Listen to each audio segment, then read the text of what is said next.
Hello children, welcome back to the class. In today's video, we are going to discuss about two concepts of asexual reproduction. One is fragmentation, another one is regeneration. Let us enter into the concept. Fragmentation. How can we define fragmentation?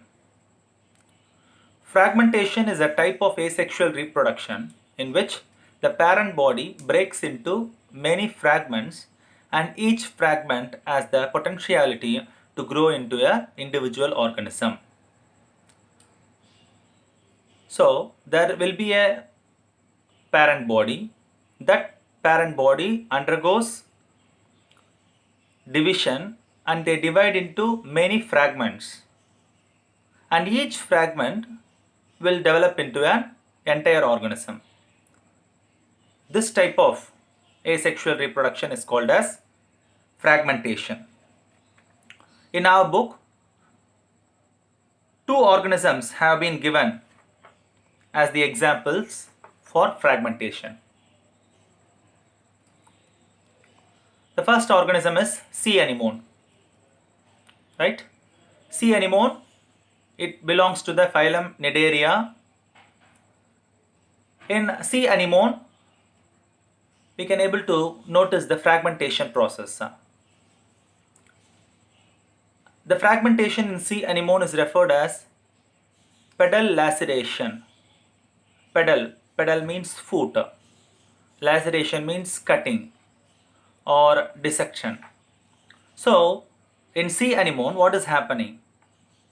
So if you look at the image, so this is the mature sea anemone.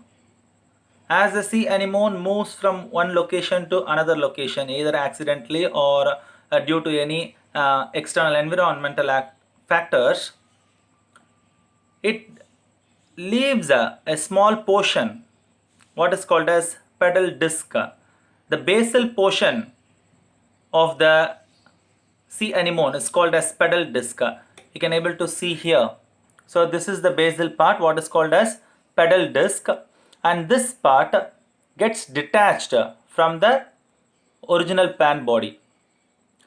This part, the pedal disc, then undergoes further division, forming many lobes, and each lobe then develops into an entire organism, producing the remaining organs. So this is the original parent body. So this is the pedal disc, the leftover pedal disc, and from this pedal disc it undergoes many lobule formation, and each lobule then develops into an entire organism, producing the remaining organs. So this type of asexual reproduction is called as pedal laceration, which is noticed in the sea anemone members. The next example for fragmentation is tapeworm. In tapeworm, you know tapeworm, the binomial of tapeworm is Taenia solium.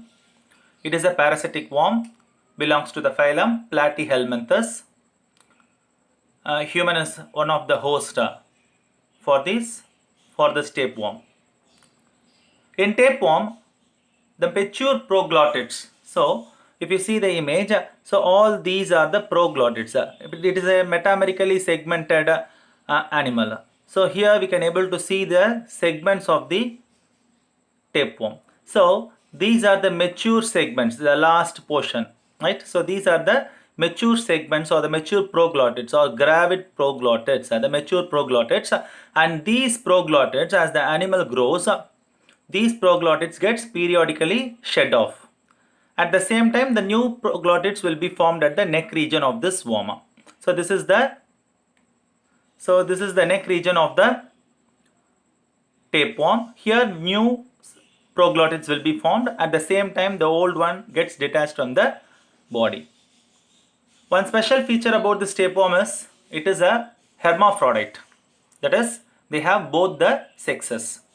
So in each proglottid have both the sexes, and they undergo sexual reproduction, producing the embryos. And in this image, you can able to see the detached proglottids from the parent body. So inside this proglottids, we can able to see a large number of embryos. So this is an image of the young embryo which is present inside the proglottid. So once this proglottids get detached from the plant body or the parent body, having these embryos, it gets transferred to the secondary host. Pig is the secondary host for tapeworm and human is the primary host for tapeworm. This can be asked as a 1-mark question, right? So when it enters into the secondary host, the pig, there it develops into a new individual. So this type of fragmentation is noticed in tapeworm. So these are the two organisms where the fragmentation is noticed. One is tapeworm, another one is sea anemone.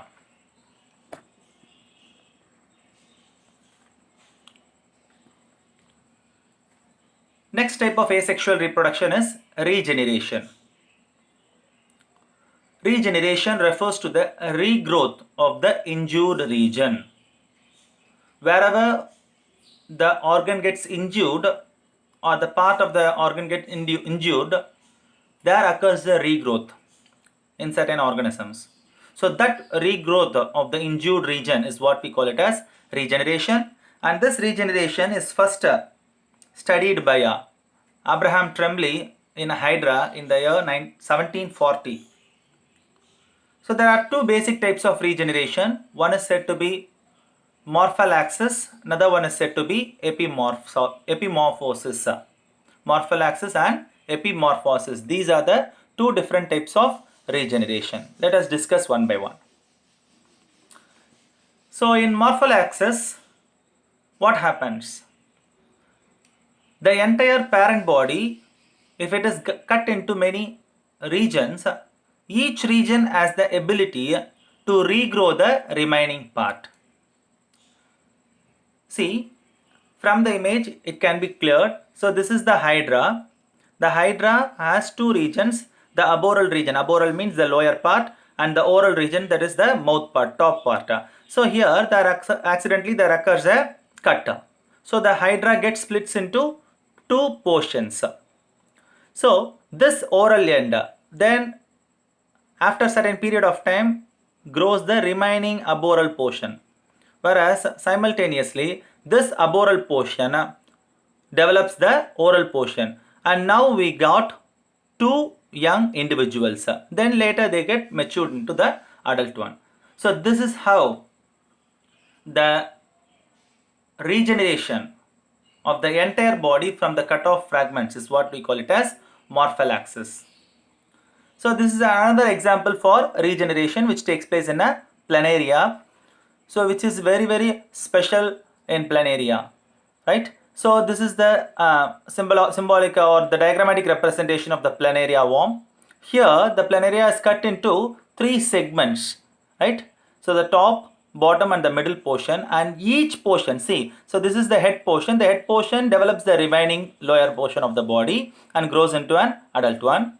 Whereas this is the tail portion. The tail portion develops the remaining upper portion of the body and grows into an adult one. Even the middle part has the ability to regenerate both the head portion as well as the tail portion and develop into a new adult individual. So thus the fragments, the cut-off fragments can develop into an entire body. This type of regeneration is what we call it as morphallaxis. The next regeneration is epimorphosis. So in this type, the lost body part is replaced. Whatever the body part which is lost, that can be replaced, and this type of replacement is what we call it as epimorphosis. And here we have two types. One is reparative regeneration, another one is restorative regeneration. In reparative regeneration, only certain damaged tissues can be regenerated. The best example is liver tissues. So our liver tissue has the ability to regenerate and produce new cells once it gets damaged. Whereas another case of regeneration, in restorative regeneration, the cut off body parts can be regenerated. The best example is lizard. If the lizard cuts its tail, then a new tail will be growing for the lizard. The same way, arm of the starfish. So these are the examples for restorative regeneration. So children, in today's class we have discussed two concepts. One is fragmentation, another one is regeneration. And these are the possible questions that can be asked. Define apolysis. This can be asked as a 2-mark question. So the periodical shedding of the gravid proglotid from the mature tapeworm is called as apolysis. Then difference between morphallaxis and epimorphosis. Then difference between the reparative regeneration and restorative regeneration. All these can be asked as a 2-mark questions. So hope this session will be a useful one. Let us meet in the another episode. Thank you.